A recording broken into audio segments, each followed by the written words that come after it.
Welcome to the channel and the first part in a new series where we are going to be taking a look at Europa Universalis V. Now, the subtitle for this series is EU5 for Lesser Mortals. Now, the reason I've chosen this title is that effectively it's going to be a Let's Learn series, and it's probably worth me giving you a bit of a background of my experience with the Europa Universalis games. I tried to learn EU4 back in 2018, and I think like many people who picked up the game after many DLCs, I put 58 hours in before I finally gave up, and it was simply down to the fact that it was very difficult to wrap my head around all the very intense game mechanics. But when I did give up, I did say to myself that if Paradox ever released a major update for Europa Universalis, I would give it another go. And of course, when Paradox announced EU5 back in a little while ago, I said, right, I'm going to approach this from the right point of view. I'm going to get in on the ground floor and I'm going to read the dev diaries. And that was a big mistake, because after managing to struggle through 3 of them, I realised that the people writing it were writing it for an EU4 audience, not someone who didn't really understand the game. So my second strategy was, okay, I'll pre-order the game, and I will wait till the few days before, and I know full well that there'd be some content videos coming out, and I would watch them, and that would give me a grounding in the EU5. That was partially not successful. In fact, I would say it was pretty misleading. And I don't want to be detrimental to the guys who were actually producing those videos. They were obviously invested a lot of time in playing EU5. But I found, one, that they, didn't come down to my level, was probably the correct way of saying it. And 2, that they were very quick. They would talk about something and say, oh, this percentage is for say trade, but they didn't give enough time for someone like me to take a look at it and see what they were actually looking at, because they'd already moved on to the next subject. So I abandoned that, and I said, right, what I'm going to do is exactly what I'm doing now. Going to go in completely from the ground up.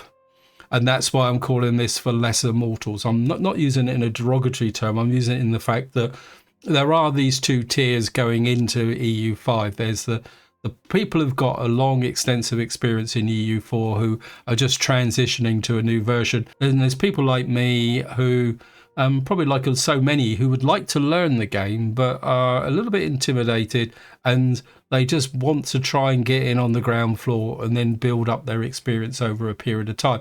Because I have been told that you don't really know any Europa Universalis game until you've got over 100 hours in.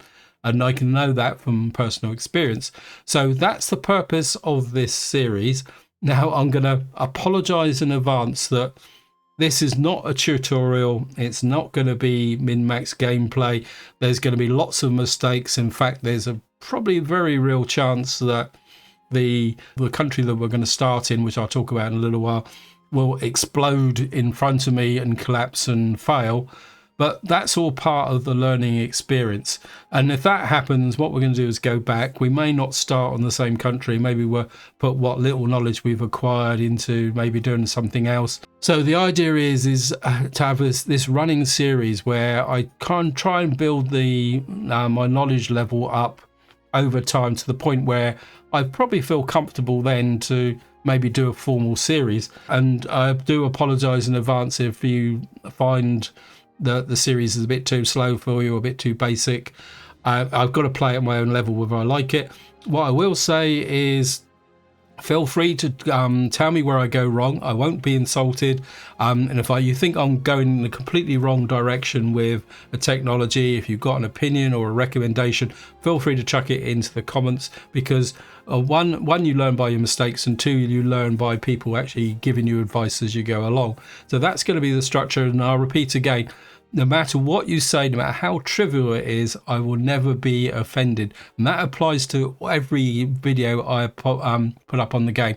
And of course, if you want to ask questions about and say, oh, can you explain this, what you think it is, or give me a little bit more depth, feel free to request. I'll be quite happy to go back, and I'll be completely upfront. I'm probably in the same boat as a lot of people who want to play this game. A lot of the game concepts are completely almost alien, and the complexity is enough to fry your brains. And I can remember back to when I was trying to learn in 2018, I could almost feel my brain running out my ears when I was trying to get my head around some of the actual mechanics. Anyway, I think that's enough. Full disclosure, if you see up here, I've got an England game. I didn't play it. That was just simply a game where I came in to set up the recording, try and get the audio balance right. And I did spend a little bit of time actually just looking around the UI, just trying to get a feel for it, and also adjust some of the game settings. One game setting that I did change is I changed the tooltip to action lock, because I don't like because the default is timer and action. And I've never got on with timer over that. One thing EU5 does have is edge scrolling, and I don't get on very well with edge scrolling, and I apologise when the screen flips when I go over too far. If you know any way to be able to disable that so that when I move to the edge of the screen like it does now and the map not scrolling, feel free to chuck it in the comments. Right, that out of the way, we're going to play a new game. And you can see what you get here is an option. I'm not going to read the text. And you've got select any country, and of course you can turn this off, but we'll leave it on the moment it's in. And what I'm going to do is play with a recommended country. Now I have looked at this screen and to decide which country we're going to play, and we are actually going to be playing Holland. And the reason I'm playing Holland is that it's a small country. And what I want to do is, to begin with, is kind of go the opposite way to what I've seen many players do, who want to go out and start conquering the map and all that. And I think that's a mistake for someone who's learning the game. Because Holland is small compared to Castile, Hungary, the Ottomans and Norway, I think that will give an opportunity to maybe start getting my head around the actual economy, because I believe that if you can lay a firm foundation with how the economy works, you don't have to be an expert in it, then that means the other mechanics, such as conquering and conquest and expansion and everything, and the politics, then can be built on top. I think if you go the opposite way, where, because in EU5 there's a lot of automation, I think there's a mistake if you play a bigger country, automate everything, and then try and go out and conquer the map, because sooner or later you've got to come back and confront the problem of how on earth do I actually manage this this economy? How do I build up my cash? How do I keep everyone happy? Those are the core fundamentals of every game, no matter whether you're playing grand strategy, city building, everything. Keeping the population happy is very important. So we're going to play Holland. We'll just click on it. And what we get here is a little bit of a message. It says, the country of Holland is governed by the Count William de Avez, who also ruled the counties of Zeeland and Hainaut. Despite these diverse domains, Holland's location in the North Sea coast and halfway between the English Channel and the Baltic Sea makes it a prime area for economic exchange and development and strong industry. That's the point of why I want to play it. It says, if these opportunities are exploited, Holland could become a major economic power in the coming years. And then it says, economy, focus on the economic development of your country, pursue national prosperity by exploiting the land, constructing buildings and roads, and exporting and importing goods to different markets. See, and this is the core of the argument of why I want to play Holland. Anyway, I'm just going to whack play, and I will see you once we arrive on the actual game map.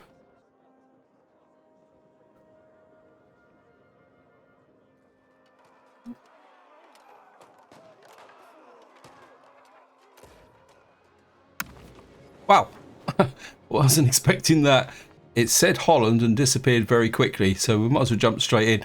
I'm not going to say Europa Universalis V from anymore. We're just going to say EU5. So welcome to EU5. Nearly 5 centuries of history are about to unfold before you. As the spirit of your nation, you have the power to choose how. You should conquer the world, develop your society into a flourishing utopia, or become an unrivaled economic power. Whatever you choose to do, history is yours to control.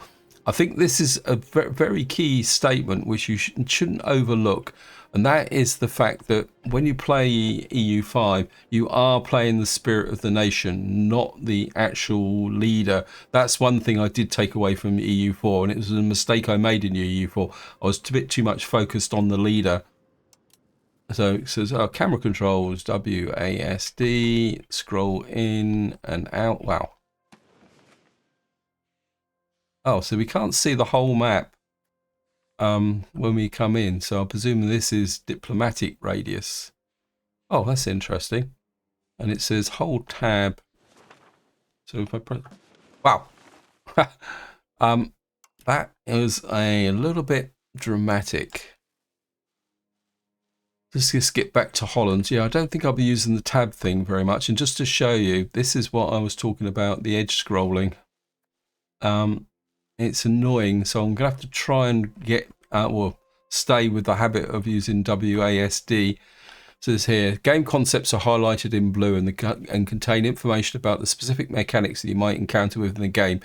We could, for instance, say that you play it as a country.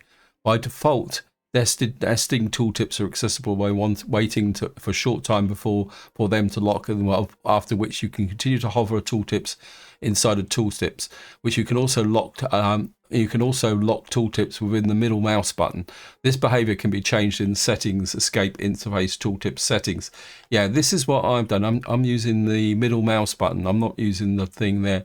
And of course the thing, so if I go there and we say we click on diplomacy, we can't go any further down, but I know there are multiple like nested levels of actual tooltips. So that's something I'm going to have to get my head around, the fact that you've got to keep going down and down until you lose interest. So it says here, your nation. In EU5, you play as the spirit of the nation, an abstract representation of your country. You are currently playing as the country of Holland. Oh, can we get that so that we can see it? Yeah, oh wow. I was expecting it to be a little bit bigger. Obviously, it's a subset of what we would now call the Netherlands. That's going to be interesting. What's Middelburg down here then? Zealand. Okay. I would have thought that would have been part of that. And in a county where Count Gilliam III is the ruler. Can we lock that as well? Okay, so this is our nominal leader at the moment. Wow, the map. Ugh. So the map context changes where you put things on. So Picard, but I'm not exactly sure what that is. And it says I suppose he is a ruler, but he's not a king. He's 51 years of age. Oops, sorry about that. And he's got some kind of stats here. It says diplomatic. Oh, it's not here. So it's administrative ability, diplomatic ability, military ability. I don't know what any of those stats mean, and he's a lawgiver, charismatic negotiator, diplomatic reputation, and he's strict, discipline, monthly progress to defense. So your leader's stats could make a difference. This is list of titles. So he's Count of Holland, Count of Zealand. So Zealand is part of Holland. Let me say, just click here again. Honeycut. Where is Honeycut then? Down here. Let me just look at this. Sorry about this, guys. I am going down the rabbit. What I'm trying to do is get everything as clear as possible in my head before we go through. I don't want to rush through this. And he's the leader of the Hanseatic Union. Okay, so I've got absolutely no idea what that is. I think we can move on now. Next. The top bar consists of a few different elements. It will stay here at the top of your screen from now on to provide you with an overview of your country. You may also notice that there is a date on the top right. This is because the game plays out in real time. Do not worry though, we have paused the game right now to do now and nothing is happening. So we start with the picture on the top left hand corner. This is quite common for Paradox games. But the key thing to remember is that he, unlike CK3, he's not the leader. We got a load of information here. Wow. I think somebody at Paradox has got a bit of a sense of humour, haven't they? You know, starting at 8 a.m. on the 1st of April, 1337. Yep. We will make sense here. What's 315? Holland is 315th power in the world. Well, I think we've got a long way to go before we become the top power, if we ever do. So, right, let's get to... So there's the leftmost section of the top bar displays your estates. We'll look at that in a minute, which are groups which hold power within the country. As a player, you are represented by the crown. We will get back to the estates later, but for now, keep in mind that for every estate holds a percentage of the country's wealth and power and has a level of estate satisfaction. Okay, and you can track that, and that you can track on the top bar. The distribution of power between the estates will vary from country to country, and some countries having access to unique estates altogether. So an estate is, let's just see, estates have the power representing the political. So estate is not a physical estate, it's a state as in a group of people. So who are these people? We got the Hollandish Adel. What does it say down the bottom? It says the estate represents our landed aristocracy. So so we got the crown, we got the lords. Who's next in the list? We got religion. So obviously, which is Catholicism, Burgery. Don't know how to pronounce that. Apologise for anyone who lives in Holland or the Netherlands, which is supposed the correct name. So these are our, well, you can say our money makers. These are our traders and industrialists is probably one way of saying it. What we got here, this estate represents the population of the lowest tier of society, frequently a class given little or no prestige. So what's the number against the, doesn't tell us. Okay, we'll work that out later on. Next bar, next, let us take a look at the resources and statistics in the top bar. This is the middle section of the bar, which contains the most relevant resources you will need to keep track of while governing your country. So these aren't physical resources, these are governmental resources. So you will need to spend ducats for many actions in the this game, from playing your soldiers to building your cities. But truly your most important resource is your population. So we got a population. The population of a location is the number of parts living there. So what's the difference between a country and a location? The smallest unit of land or part of a province. Its base characteristics are defined by topography, vegetation, climate. May also contain a river. Each location has a raw good which can be gathered by the pops who live in there. Buildings can be constructed in locations, can also employ pops. Most locations are rural, but they can also be granted urban location status. My God. Each location can be owned and controlled by countries and armies can move between different locations to conquer them when the war. So this is probably the equivalent of a county in CK3. Apologies that I'm referencing back to CK3 because although I don't have it on the channel, I do play a little bit of CK3 from time to time. So that's our ducats. This is stability. What's the stability? Is a measure of the, okay, internal peace of your country. Wow, what was that? So this is our population. So the population is calculated by, like it says, with the location. And I presume these are, I don't think they're like we've looked at on the left-hand side. This looks like it breaks down into the different areas here, top 5 locations, yeah. Right, so again, I'm going to try not to get bogged down, but I'll apologise in advance if I start to get too rabbit hole, because I need to get these concepts around my head. So there's legitimacy in Holland. Prestige, diplomats of Holland. War exhaustion. War exhaustion is like if you fight too long, basically your population starts to get unhappy. It looks like we've got no army. You can store up to 5 years of manpower. So manpower is in the army. Oh, this is here. We got here. So we don't have an army, but we have a small navy of 107 sailors. And then we got research on the end. Okay. Time. Your EU5 plays out over the course of hundreds of years, and you can see from the current date at the top of the corner of the screen, which is also where you control the speed of the game. Time is divided into 6 different ages. Right now we are in the Age of Traditions, which will end in the year 1342.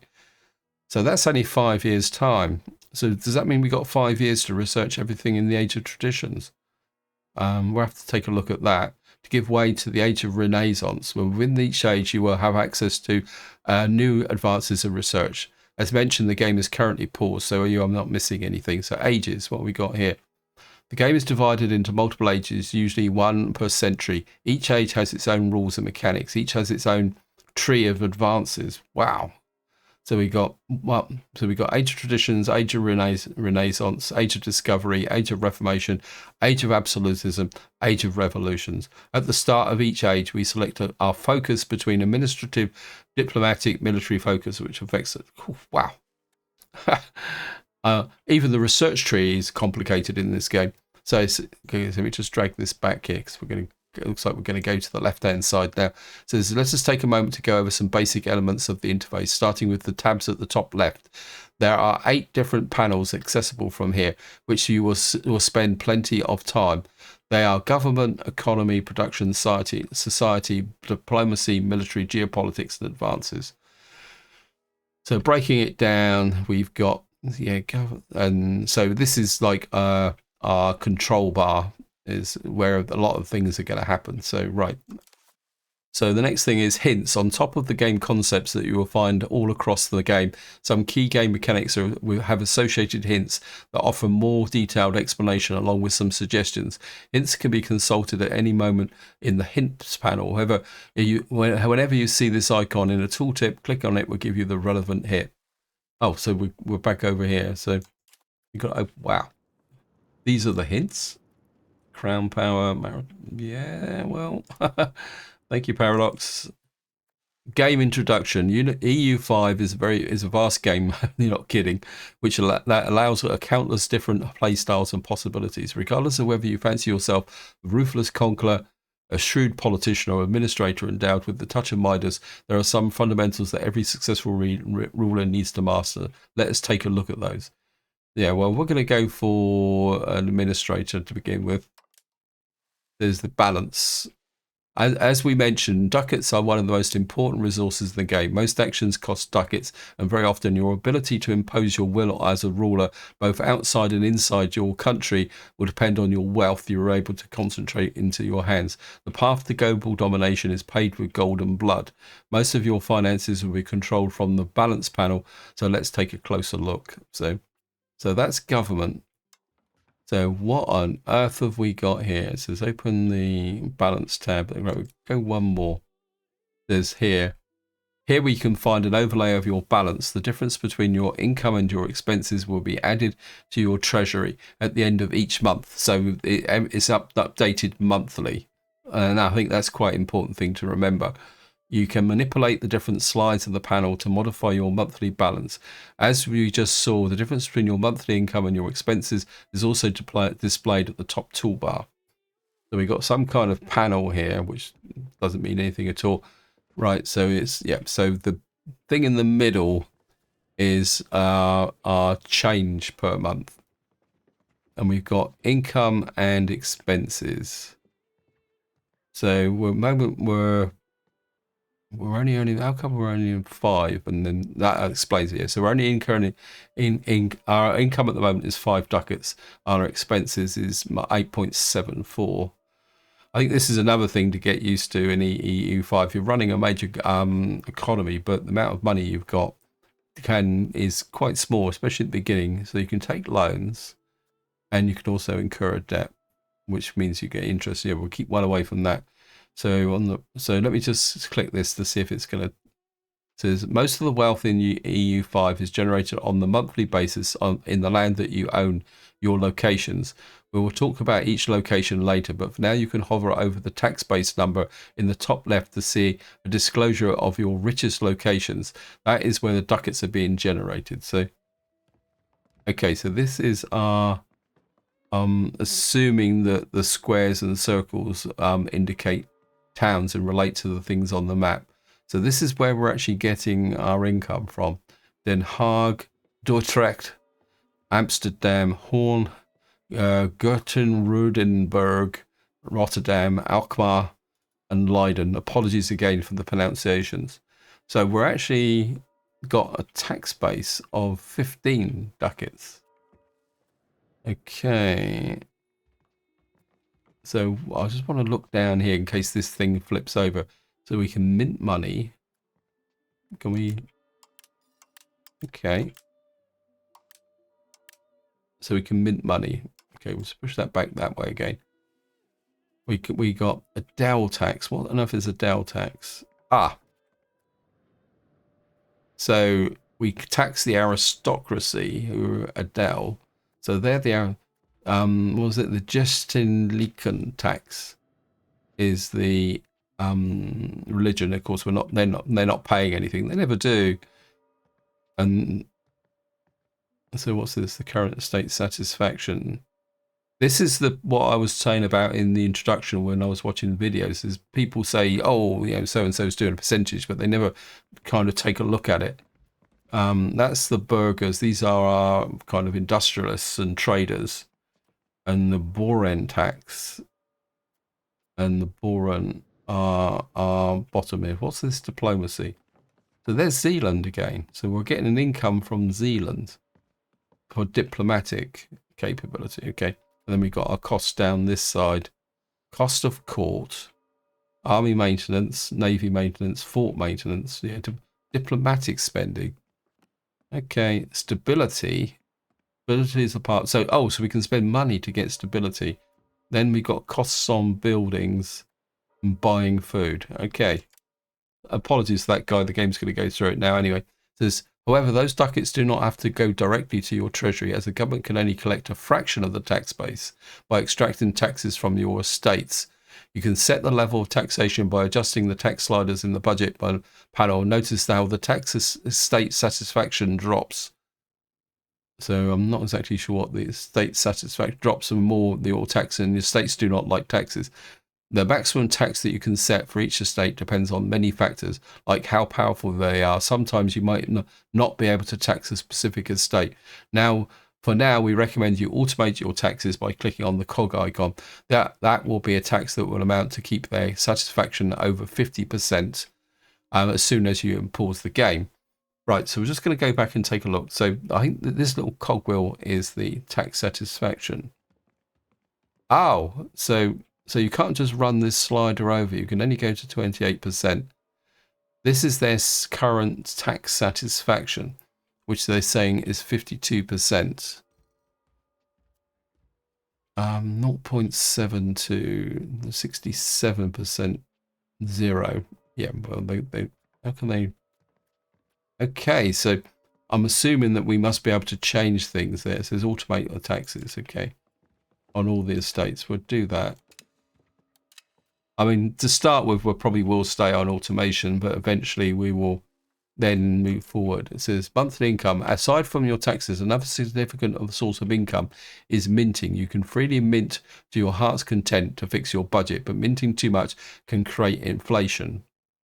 It says you can learn more about inflation in the inflation hint. Yeah, well, we're not going to go into hints. We've got enough problems at the moment. Make sure that you're not creating inflation.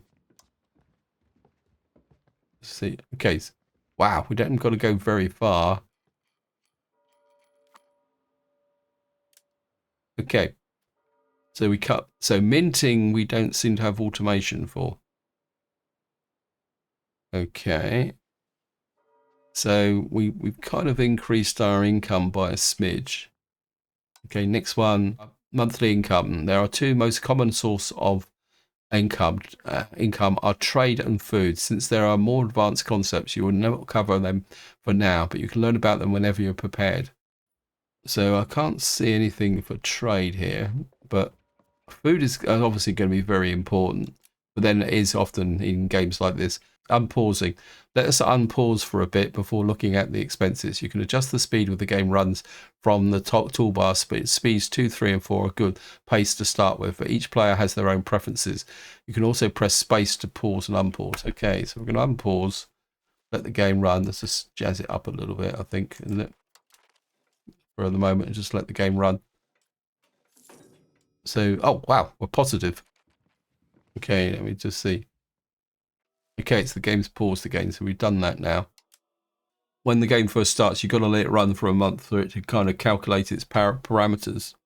Now, our thing here has gone red, but all these bars are green. So obviously the aristocracy don't like what they're doing, but it's not changing. We'll have to work out what all these stats. What does that say? Satisfaction equilibrium. This is what the estate satisfaction of a state may move towards. The speed at which they move towards depends on many factors. Oh, so you can't just whack it up. There is a thing. I'm presuming that we can change that equilibrium point over time. It says monthly expenses. Many actions in the game cost ducats, which vary at the moment you perform them. But even when you're not actively spending your ducats, your balance has to bear the burden of regular monthly expenses. You can spend ducats by increasing stability and legitimacy, two of the most important stats that you saw at the toolbar. So it's, what is it? That's legitimacy and that's stability. Okay. We recommend that you spend at least enough so far and not to decrease. The maintenance costs of your standing armies, navies, and active fortifications can become a significant hindrance to your balance. Reducing your maintenance during peacetime is a sensitive idea. But it says, yeah, we've built that there, but we can presume these right. We'll put it back the way it is. So these sliders we can adjust backwards and forwards. I mean, we're not paying anything for army maintenance anyway because we've got no army, but we could step the navy back down. Stability, I'm assuming that stability at the moment is positive, but I'm presuming you pay this to increase your stability. Okay. Budget recap. Perfect. You have understood the basics of balance management. Let us recap a bit. Income and expenses are calculated at the end of the month. Ducats are generated in your locations and collected by your estates, by which you the tax in order to fuel your treasury. Estates do not particularly enjoy being taxed. Isn't that a surprise? Who does like paying taxes? But who are the estates? And I hear you ask, and why do you not submit to their every whim? Yep. So there's open crown estates. Okay, so we're going back one. So this is the crown estates. The estates are one of the keystones of ruling EU5. Not only are they the source of taxes, they can also be a powerful asset when they are loyal and a terrible enemy when disloyal. Let us take a closer look at the government panel. So we got the panel there. We got States Parliament Cabinet. Oh, we can automate these as well. Okay. So, right, we'll just click on one here. Okay. The crown. Here we can see the different groups that control the political power in your country or the estates. Each estate has a percentage of the estate power. As an embodiment of the nation, you are represented by the crown. So that is our ruler at the top here. So again, we got another view of his stats. Here, settled country. Okay, values, missions, called. Possible government reforms for politics. So the crown has 26% of the power, and the lords have 29% of the power. The church clergy has 16% of the power, and the burghers, I'll call them burghers just so I don't butcher that name, have 24% of the power. So they're actually nearly as powerful as the crown. And then, of course, the peasants at the bottom, as is true of history, have got very little power. But it's also worth noting that they're the biggest population, isn't it? Because the crown is one. We've got 671 lords, 1,978 priests, whatever you want to call them, clerics, 7,992 burghers. It also tells you where they actually all are. Oh, that's interesting. Okay, it says your crown power represents your ability to oppose the particular interests of your states. Naming it allows you to extract higher taxes. It increases state satisfaction and your support for parliament. If it makes changes laws and easier, but it will provide a percentage of the profits of the trade. You can learn more about the crown power in the hint. Yeah, well, so what does this button do? Okay, we're just going to flip that forward. It says your estates can be powerful assets when managed correctly, but if displeased, they can quickly turn into an insidious thorn in your back. On top of contributing to the treasury with taxes, estates are essential to the business of war, since you can depend on their levies to fight your wars until you can afford to replace them with regular regiments. Right, so that's implying that, like with CK3, the country has levies at this point in time, but obviously as the game moves forward, you've got to get yourself a regular army. However, if they are disloyal, they might start supporting rebellions against your power, potentially overthrowing your rule and the civil service. Finally, states whose satisfaction is above 50% will provide different bonuses for your country. So we got this little circuit here has the following impact. So you've got to keep them above 50%. That's good to know. Privileges. The states can be granted privileges, which usually increase both their state satisfaction and state power, and come with additional effects on your country and your power. Revoking privileges will both anger and weaken the target estate. Although it can be a costly endeavor, this will likely ruin your stability. Despite them increasing the power of the estates and thus reducing your crown power, some privileges might align with your interests. Granting you a few privileges in a time of need can be wise, of course. An action indeed, but only to extinguish the spark of rebellion. So what's this saying here? Oh, we can bribe. Let's have a look here. What is this? Wow. Oh my god. So we can grant these. I won't click on anything. And what this does is it gives you power. It says here, max control. So this can move. So by selecting these, you can move the power base. So what's the... It says plus 50%. What does that plus 50% mean? State satisfaction. So granting a banal lordship increases the power of the lords, but weakens everybody else. I'm assuming that 50% isn't the 50% of the power. Yeah, they got 29%. So yeah, I want to get this very clear in my head. This percentage is not overall power. What it does is it increases the current figure by 50%. Right. I think that's good to know. I'm starting to get a headache already.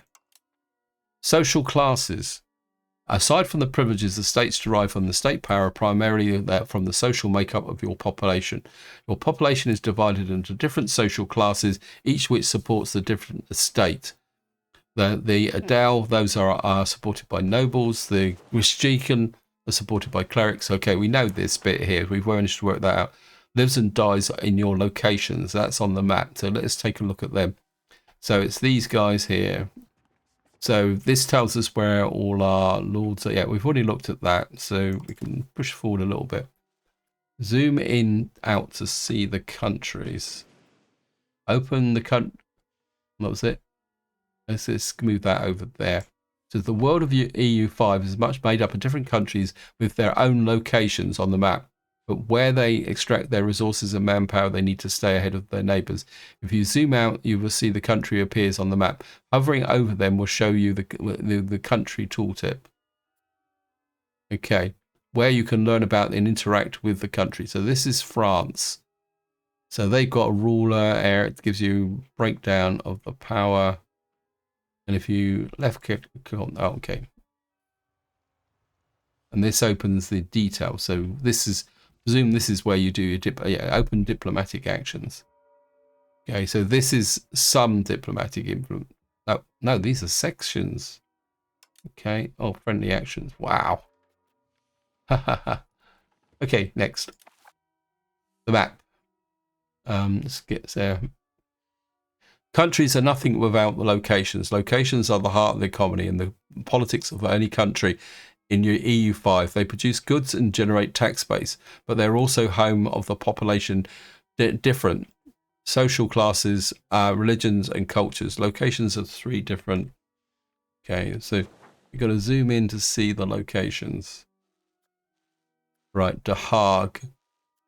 So this is our capital, isn't it? Is the capital of Holland, yes. So what's Middelburg here? Middelburg is the capital of Zeeland. So this is definitely Zeeland. And it is a province of South Holland. But isn't The Hague South Holland? I need to think about this a little bit. So Zeeland isn't part of Holland. And it's a location. So what's the location again? The smallest unit of land and part of a province. Okay, here we go. So I was just going to read it again. It says the smallest part of the unit of land and part of the province. Its basic characteristics are defined by topographic, vegetation, climate, and it may also contain a river. And each location has a raw good which is gathered by the pops. And we've read that already. So what's a province? A province is a group of locations owned by the same country. The province shares and distributes food between its locations and army levies. So, this is a bit. So what do you call what you could call, what's the term? Let me just think. Crusader Kings, you'd call it the de jure duchy. That is the thing. So Middelburg is kind of de jure to South Holland, which is owned by us, but they're not owned. And then up here, what have we got here? This is Holland, so this is South Holland. Who's Utrecht? Utrecht belongs to somebody else, doesn't it? The border is a bit faint. So anyway, apologies, I'm getting a little bit distracted here, guys. So this is our border, and Zeeland isn't part of it. So at the moment, we've got a Middelburg there, which is a town. We don't seem to have a city, so I'm assuming if we go over to London, yeah. And we don't have a rural settlement. I can't see, we don't seem to have any rural settlements as well. So though we got several towns, because you can see the flag above our settlements. And that's the flag of Zeeland. So we've got 3 cities. So basically, apologies, I'm kind of going down a bit down the rabbit hole. So we don't have a lot of land, but we have 3 cities to build up to make money. That's going to be the base of our income. So it's the most important location for any country is the capital. Your capital is Den Haag, which I think is now The Hague, isn't it? You will recognize it on the map by the golden star. Yeah, so it's got a golden star. And Amsterdam's looks like it's got a silver star. Recognize it on the map by the golden star inside of the location. You'll recognize it on the map by the golden star inside its location rank icon. You can double click on your flag in the top toolbar to move to the capital. Okay. It says here. You can also find the location by pressing F in the finder and typing the name. So we got to click on Den Haag. Okay, wow. So this is our capital, and what this does is it gives us an overview of the country of Holland. It gives us the capital, tells us the province, a flag, but it obviously gives us a population. Okay. Control groups. So, yeah, well, we're going to ignore the control groups for the moment. I'm more interested in taking a look through here. Apologies, guys, if this is blowing your mind. I want to get the feel while I don't have to have any real consequences. So there's food in South Holland. So that gives us an overview of the food.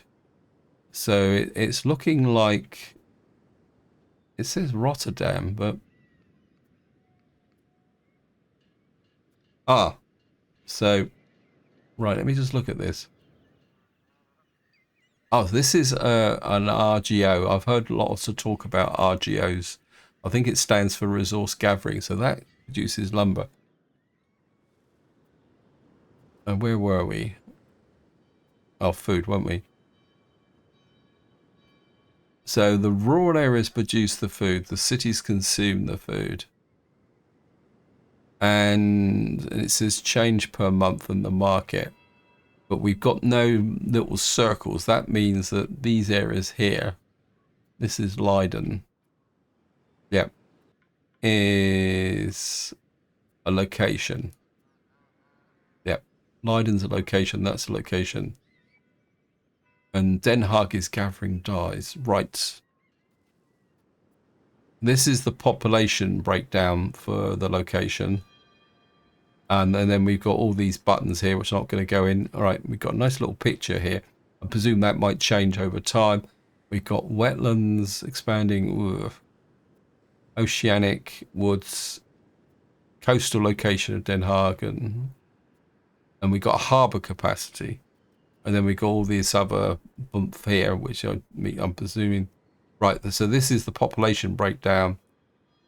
And then these are buildings of some kind. Okay, I just want to... I'm going to click on Leiden. Oh, Rotterdam, sorry. They got nothing in Rotterdam at the moment. And you can see by looking at this, it's just empty, windswept marshland. Okay, oops. So click on Den Haag. Okay. Now it says press Control 1. Oh, wow. It says here, before looking at Den Haag, let us stop at the moment and look at the control groups. I think I might have anticipated the walkthrough.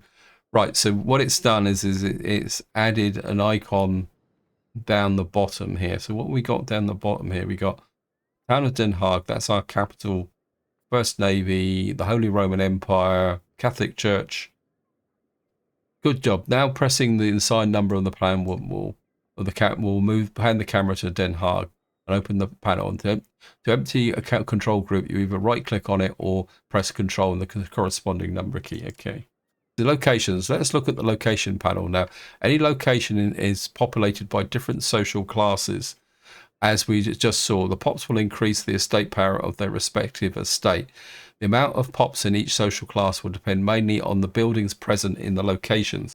So the amount of pops in each social class depend mainly on the buildings present in the location. Buildings can be built by you and your estates, but you will need to employ a specific social class in order to function when the buildings are built. Peasants will promote to the necessary social class to fill them. Some buildings will produce goods which are then sold in the market. So what's goods? Raw goods, okay, and the market is the market which generates. I think it's going to be managing the market. If it's anything like Victoria 3, managing the market can be a real problem. And it says generate the tax base. So it's showing this area here. So what happens if we go one more? RGOs. Oh, so not all locations have buildings at the beginning of the game. Every location specializes in producing one specific good in their resource gathering operation, or RGO. This is a special type of building that employs laborers. What on earth was that? Oh, that's the population menu. What's all those arrows moving around? Okay. We don't seem to have any... Okay, so that's showing us where the labours are. Produce raw goods. Very much of the buildings like RGO sell their goods in the market of the locations to generate a tax. But yeah, right. So this is what we get an income from these dyes, and I presume what we could do is get added value to those. Anyway, we're going to try and it says location tax base. We have, as you've seen, the added profits of the building and the RGO will constitute to the tax base of the location. The tax base is then collected by the estates according to the presence of the thing. So basically, this is what they actually get, and then that is split between the population. With that, do we have to? What? Okay. There's hover over the tax base. What on earth is this? So we got into some kind of map, but I don't exactly understand what that map actually is. For some reason it's tax base here. Okay, remember that you only end up receiving a fraction of those ducats in the term. Over the taxes, see how it's being distributed amongst the estates. I presume there's some kind of legend here. I think we're going to skip over that, guys, because it doesn't. I don't know what this map actually means. And of course we okay, because there should be down here is the map menu, but obviously they're denying it. Let us recap. Buildings and RGOs in your locations employ POPs to create the tax base. The tax base is divided among your estates, who in turn will provide you with taxes and levies. Right, so we've got a diagram here. It says, so we've got buildings and RGOs at the bottom, tax base, population income. So we've got tax base, so they're earning us money. That's our population. They contribute to the estates, which then contribute to the provinces, which come to the form of taxes and levies. Okay. I think I might take a picture of that, actually. Oops, stop flashing around, game. Yeah, I think I might take a picture of that. I think that would be a very good diagram to put on a post-it on the bottom of my monitor, just to remind me what's going on. Okay, next. Control. However, not all the locations are equal under the sun. Let us discuss one of the most important stats of location: control. In other words, among these things, control determines the amount of wealth in the location is actually usable to you and your estates. In other words, the tax base of the location is scaled in the percentage to the control. Thank you, Gabe. So control is, it says current control, monthly control, maximum control. So it's the same old adage if you've played other games. That control is everything with respect to what you've actually got to do. Effective task strength. Okay. The control of a location is directly dependent on the proximity to your capital. That's why your capital is one of the most important locations and will always have a high control, which means that buildings and RGOs in your capital will always contribute the most of the wealth to your estates in your country. You can learn about proximity and control from hints. Okay. This is, what's it saying now? Let us at the moment, let's now see the map modes. They are different lenses through which you can see various aspects of the world represented on the map. If you hover over the control tooltip location, you will see the map mode button on the right tooltip. Okay, so, oops. Oh, wow. Okay. Top tooltip. When you, oops, getting a little bit of fluctuation there. If you hover over the control tooltip location, so we got a map. Oh, this is interesting. So you are seeing now the map distribution control across your lands. Notice that control tends to decrease further locations are from the capital. Due to the control locations and the propriety of your domains, it will be nearly as useful, at least without the proper infrastructure in place. While in this map, we click on the countries to see the control displayed on the map. Okay. Right, guys, I'm aware that I've gone too far down the rabbit hole, and this video is just coming up to being an hour long. So what I'm going to do is put it there so it doesn't flash in my eyes and annoy me. I think what I'm going to do is drop a save game here and take a short break, because to be honest, my brains are already starting to fry, and I'm probably going to have a headache for the rest of the day. So what I'm going to do is I'm going to break the video here, and in part 2 we will finish off the walkthrough. So this is where I'm going to leave it for this part, and I'm going to do a separate part where we finish off this walkthrough, because I've got no idea how long it's going to last. And then maybe at the end of that walkthrough we'll have a bit of a recap of where we are. So this is where I'm going to leave it. Hope you enjoyed the video. Hope you found it interesting, and until next time, whatever you do, enjoy your gaming.